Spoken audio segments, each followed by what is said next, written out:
Associate Portfolio Manager at Swan Wealth Management at Raymond James. Tiffany, great to see you. Thanks very much. Thank you for having me. Before we get to some of your suggestions, can you tell us, has your phone been ringing? Have clients been getting in touch with you, asking what they should do?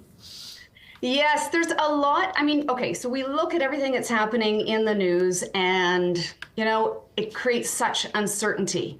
So when we're looking out there, you think all the markets keep switching. I mean, we look at yesterday where we're up and then right away down. So the market is really trying to time all of this speculation. And the thing is, it can change by one word that somebody says, and everybody is waiting. There's a certain amount of people that are sitting on the sidelines, and there's this fear of missing out on a great opportunity. Well, then you have retirees who are going, if my portfolio is down that much, how is it that I'm going to be able to live and survive? So it does create that uncertainty.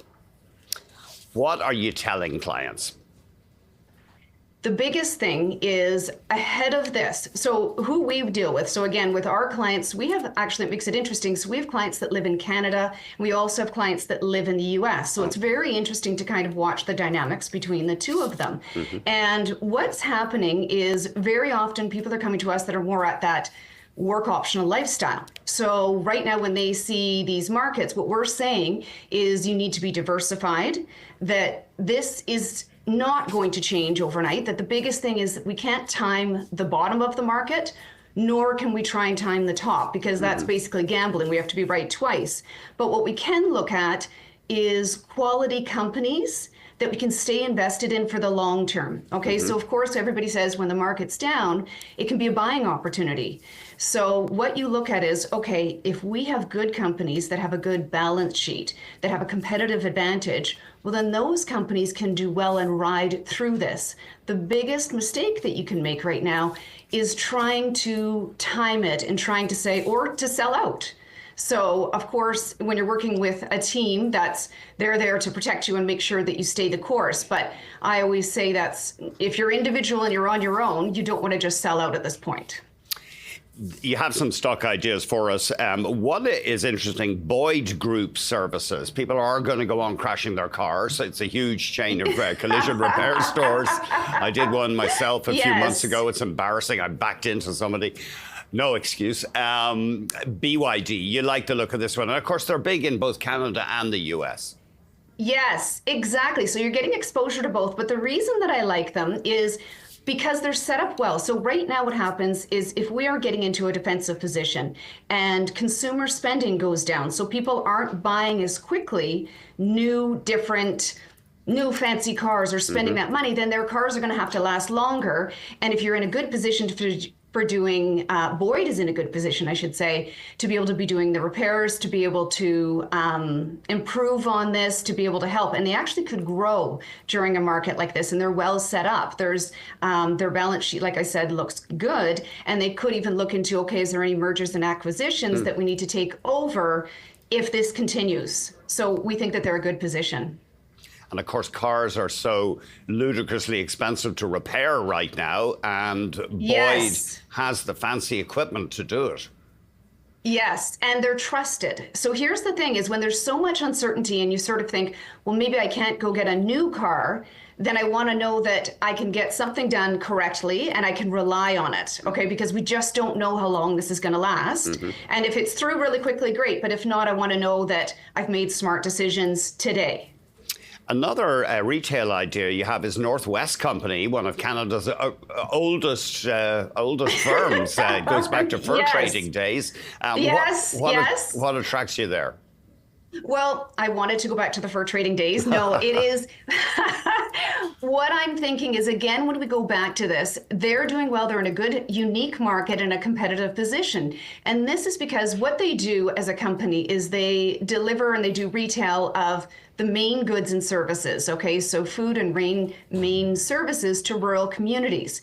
So we're not talking about discretionary spending. We are talking about items that even if something happened and we couldn't be buying those extra things that we want, like cars, as we're saying, these are for those basic needs like food, the groceries, and dependable goods and services. Right, and they are, of course, in some communities, they're virtually the only retailer in northern places, for example.